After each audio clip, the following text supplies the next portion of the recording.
성도 여러분, 밤사이니 주무셨습니까? 복된 새날이 밝았습니다. 함께 찬양들이 한 예배자로 나가겠습니다. 390장 예전 찬송 444자입니다. 예수가 그늘했으니 390장 찬양드리겠습니다.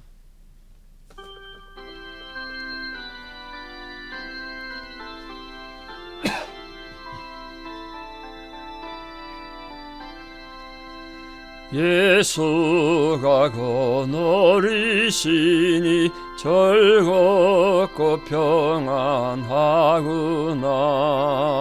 주야의 자고 깨는 곳 예수가 그늘이시네. 주날 항상 돌보시고 날 친히 거느리시네. 주날 항상 돌보시고 날 친히 거느리시네. 때때로 괴로움 당하면 때때로 기쁨 누리네. 풍파 중에 지키시고 평안히 인도하시네. 주날 항상 돌보시고 날 친히 거느리시네. 주날 항상 돌보시고 날 친히 거느리시네. 내 주의 손을 붙잡고 천국에 올라가겠네. 괴로우나 즐거우나 예수가 거느리시네. 주날 항상 돌보시고 날 친히 거느리시네. 주날 항상 돌보시고 날 친히 거느리시네. 이 세상 이별할 때에 마귀의 권세 이기네. 천국에 가는 그 길도 예수가 거느리시네. 주날 항상 돌보시고 날 친히 거느리시네. 주날 항상 돌보시고 날 친히 거느리시네.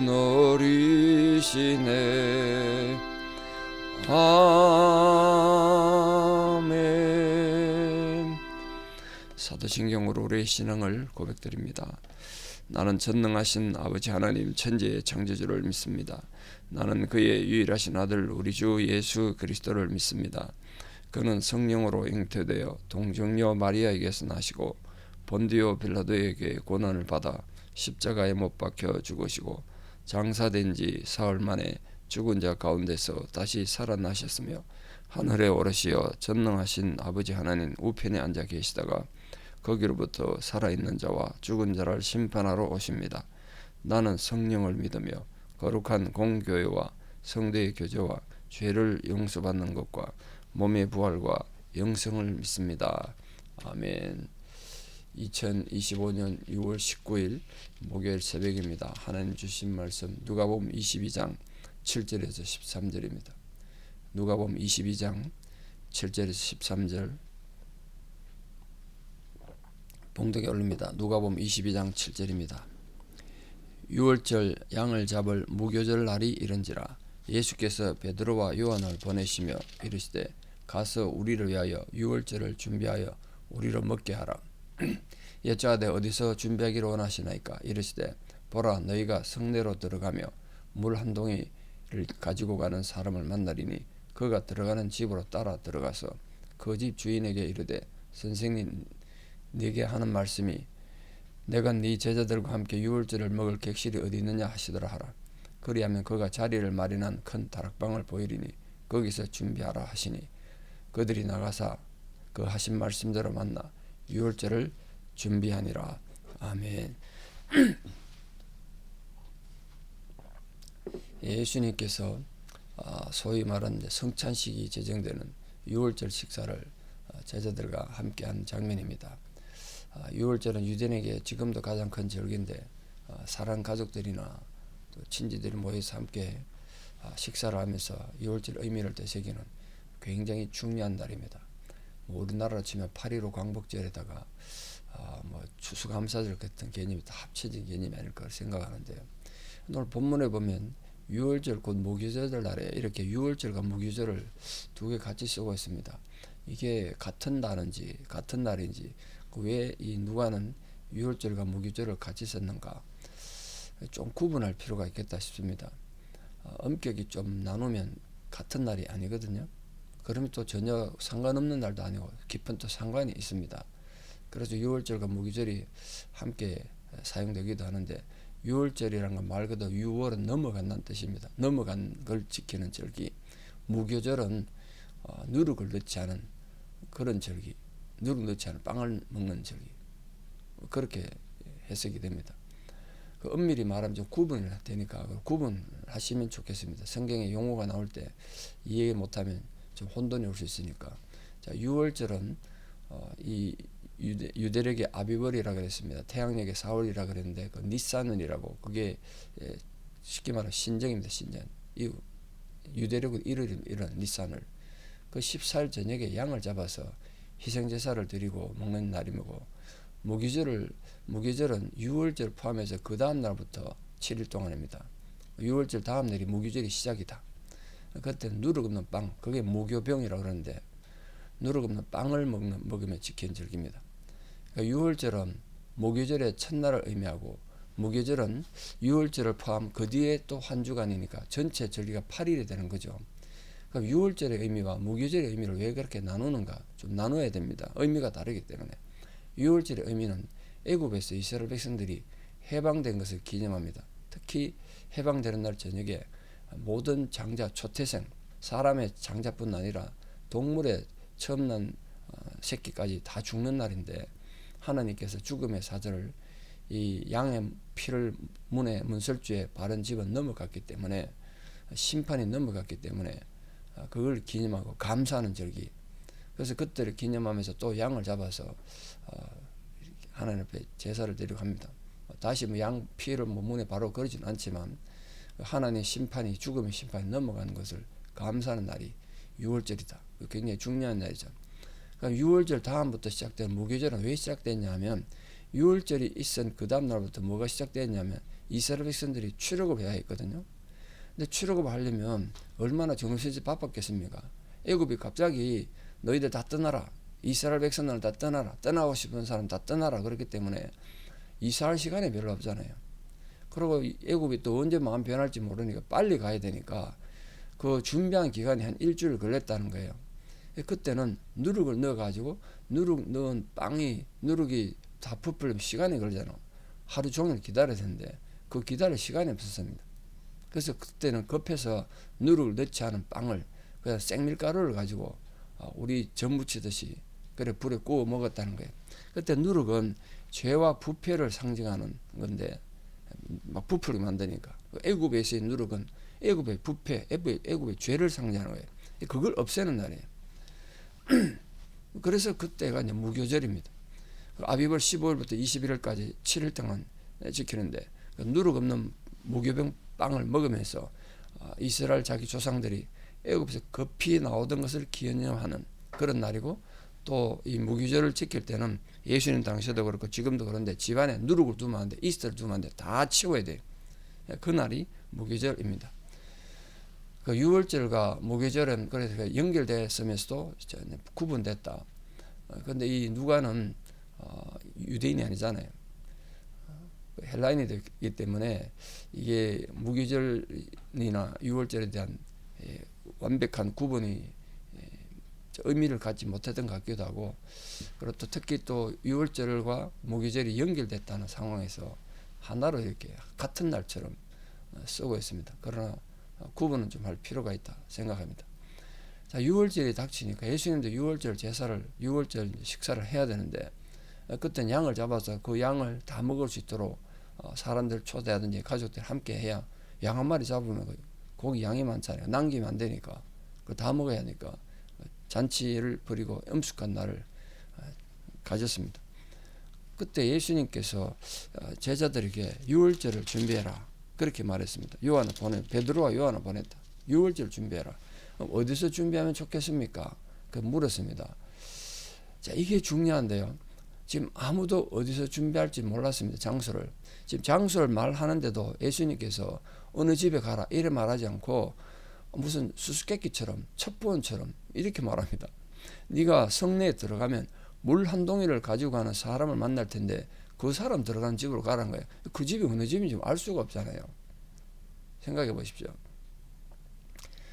그리고 이 물 한 동이 지고 가는 사람이 한두 명이겠습니까? 근데 이게 차이가 있죠. 이게 물 한 동이 지고 가는 사람인데 남자를 말합니다. 남자. 이 물동이 지고 가는 건 원래 남자가 하는 일이 아닙니다. 주로 여자가 하죠. 그러니까 성에 들어가서 물 지는 사람 많았을지라도 대부분 여자고 남자는 눈에 띄을 거 아닙니까? 그 사람 따라가기 쉬웠겠죠. 그게 사인했습니다. 근데 어느 집으로 들어갈지 모르잖아요. 그 사람이 어느 집에 들어갈지 몰라. 이게 굉장히 중요한데, 왜냐하면 만약에 예수님께서 아무개 동네 몇 번째 가라, 아무개 집에 가라 이래 말했으면 가룟 유다가 듣지 않았겠습니까? 가룟 유다 앞에 무슨 일이 있는지 아시죠? 예수님을 조용히 잡을, 군중들과 떨어져 있는 예수를 잡을 날을, 잡을 장소, 잡을 시간, 이거를 대제사장들과 그 군대에게 알려주기로 했는데, 만약에 가룟 유다가 예수님이 이 성만찬하는 마지막 유월절 식사하는 장소를 알았으면, 거기는 예수님 제자들하고 예수님만 모이니까 개별적인 장소잖아요. 가서 알렸을 거라고요. 그러면 이 성만찬을 제정하는 이 정말 엄숙하고 중요한 자리가 군인들 쳐들어오고 유대인들 쳐들어오고 막 난리가 나지 않았겠습니까? 엉망이 됐겠죠. 어쩌면 예수님께서 가룟 유다의 그런 계략을 알고 이런 방법으로 유월절 장소를 택하셨는지 몰라요. 뭐 정확한 알 수 없죠. 우리 나중에 천국 가면 물어봅시다. 그러나 거기에 예수님의 아주 초월적인 그 준비가 있는 거죠. 언제 그래 바쁘신 예수님이 언제 말씀하셨는지 이 집주인하고 얘기가 된 것 같고, 그리고 물동이 그 시간쯤 되면 물동이 짊어지고 사람이 있을 것이다. 그 내용도 파악했던 것 같아요. 아니면 미리 사인이 됐든지, 그때쯤 뭐 해질녘이든지, 6월절은 해가 지금 시작되니까 6월절 시작할 때쯤 되면 물동이를 지고 집으로 가면 우리 제자들이 알아볼 수 있을 것이다. 뭐 이렇게 말했는지 모르죠. 그렇게 해서 이 6월절을 준비했다는 거예요. 그러니까 이게 지금 예수님께서 6월절을 얼마나 치밀하게 준비하셨는가. 그리고 6월절 그 식사가 우리가 지금 중요하게 생각하는 기독교 3대 보물에 들어가는 성만찬이 됐습니다. 정말 중요한 성만찬이죠. 그 성만찬이 이렇게 의미있게 제정됐다는 것을 꼭 기억해 주시기를 바라고, 앞으로 성만찬 할 때마다 이게 그냥 어떻게 하다 만들어진 것도 아니고 대충 만들어진 것이 아니라 예수님께서 치밀하게 영적으로 준비하신 날이다. 꼭 좀 기억해 주시기 바랍니다. 자, 여기 객실을 준비하라 그러는데, 객실은 뭐 어떤 식당이나 이런 걸 말하는 것이 아니고 개인 주택의 큰 방을 말합니다. 그 자리를 베풀었다는 건 융단을 깔고 식탁에 앉아서 그렇게 밥을 먹도록 한 거죠. 유대인들은 이렇게 지금 우리가 식탁에 앉아서 의자에 앉아서 밥을 먹는 것처럼 그렇게 먹지 않고 융단에 깔린 카페트 깔린 그 바닥에 절반쯤 이렇게 옆으로 비스듬히 누워가지고 왼쪽 팔을 바닥에 고우고 이렇게 식상에 있는 식사를 했습니다. 누워서 먹었다는 거 기억해 주십시오. 그리고 대개 6월절 만찬은 2층 다락방에서 행해졌습니다. 이제 이런 것들 때문에 예수님의 계획대로 다락방이 준비됐다. 왜 이런 준비를 해야 했냐면, 예수님뿐만 아니라 제자들이 대부분이 갈릴리 사람들입니다. 예루살렘에 아는 집이 없었잖아요. 예루살렘에 거주할 집이 없었기 때문에 예수님께서 미리 이 6월절을 생각해서 그 많은 100만만 200만만 모이는 6월절의 혼란 속에서도 미리 준비하셨기 때문에 이렇게 방을 얻어가지고 6월절을 할 수 있었을 겁니다. 안 그러면 많은 사람들이 왔는데 방이 어디 있었겠습니까? 그 예수님이 준비성이죠. 그리고 제자들 사랑하는 그 넓은 사랑, 그리고 초월적인 준비를 이래 가지고 가룟 유다나 유대인들이 방해하지 못하는 성만찬을 만들어서 하나님의 영광을 돌리고 오늘 우리에게 귀한 최후의 만찬의 의미를 주시고 성찬식의 의미를 주셨습니다. 그 은혜로 또 우리가 주님의 그 보이신 사랑의 준비를 가지고 우리도 준비를 잘하는 그리고 신중한 그런 성도로 살아가는 귀한 분들 되기를 진심으로 축복합니다. 기도드리겠습니다. 아버지 하나님의 크신 은혜를 감사합니다. 주님께서 제자들과 이 지상에서의 마지막 성만찬을 하시기 위하여 또 마지막 유월절 식사를 하시기 위하여 이렇게 치밀하게 또 그리고 미리 준비하셨던 그 사랑을 우리가 생각합니다. 미리 준비하셔서 제자들이 당황하지 않게 해주셨고 또 치밀하게 준비하심으로써 가룟 유다 같은 악한 세력들이 주님의 성만찬을 어지럽히지 못하도록 미리 주님께서 대비하셨습니다. 우리 또한 주님의 그 가르침을 잘 받아서 성찬식을 행할 때마다 주님 앞에 우리가 치밀하게 준비하고 어떤 악한 세력들이 우리의 영성을 넘볼 수 없도록 우리 자신의 마음과 생각을 잘 지키는 믿음의 사람들 되게 도와주시옵소서. 이제는 우리 주 예수 그리스도의 은혜와 하나님 아버지의 만극하신 사랑과 성령님의 위로 고통 역사하심이 오늘도 주님 앞에 나아가 이렇게 충성되고 신중하고 치밀한 성도로 살기를 결단하는 성도님들의 아름다운 신앙의 고백 위에 또 무엇보다 우리 사람 모든 자녀들 삶 위에 지금도 주의 도움이 필요하신 질병과 고난 가운데 있는 모든 백성들 위해 전쟁으로 고통받는 민족들 위해 이제부터 영원토록 함께 하시옵기를 간절히 축원하옵나이다. 아멘. 여러분 오늘 하루도 믿음으로 승리하시고 주님 앞에 치밀한 성도, 신정한 성도로 살기를 축복합니다. 감사합니다.